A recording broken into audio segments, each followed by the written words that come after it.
Ben McElroy, my business partner Liam Bell and I got started in home brewing in my garage about 4 years ago, and we kept making really good beer and we really enjoyed the experience. So we finally decided to make the big jump into the commercial level brewing.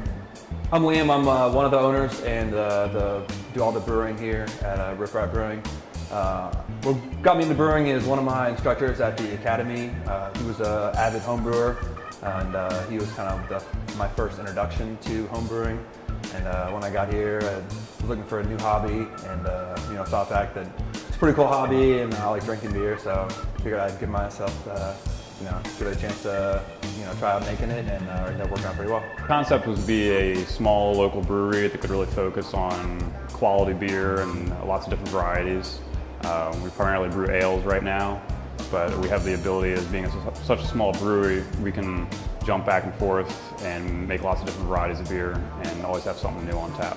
When we started brewing, we wanted to have really locally focused beer and brew it all right here. We also wanted to have a lot of rotating beers and having a lot of seasonals and brew new beers all the time. We probably brew primarily ales right now, so that it can be anything from a lighter cream ale or a wheat beer that we've have had recently to something heavier like a stout or an IPA. The reception from the community has been fantastic so far. They really like the beer, they enjoy the space, and they like the fact that we have a lot of just good quality balanced beers. It was very encouraging to see the support from our Kickstarter campaign. We met our goal, and it was a huge help and helped get our name out there when we were trying to get the doors open. I see us definitely branching out into the local market, start distributing here within the next year or so.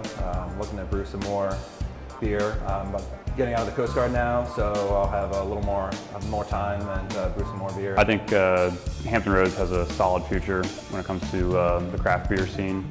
There's definitely lots of room for growth. We're nowhere near saturation. We're definitely much more brothers than competitors. It's not us against each other. It's about us producing the best product we can.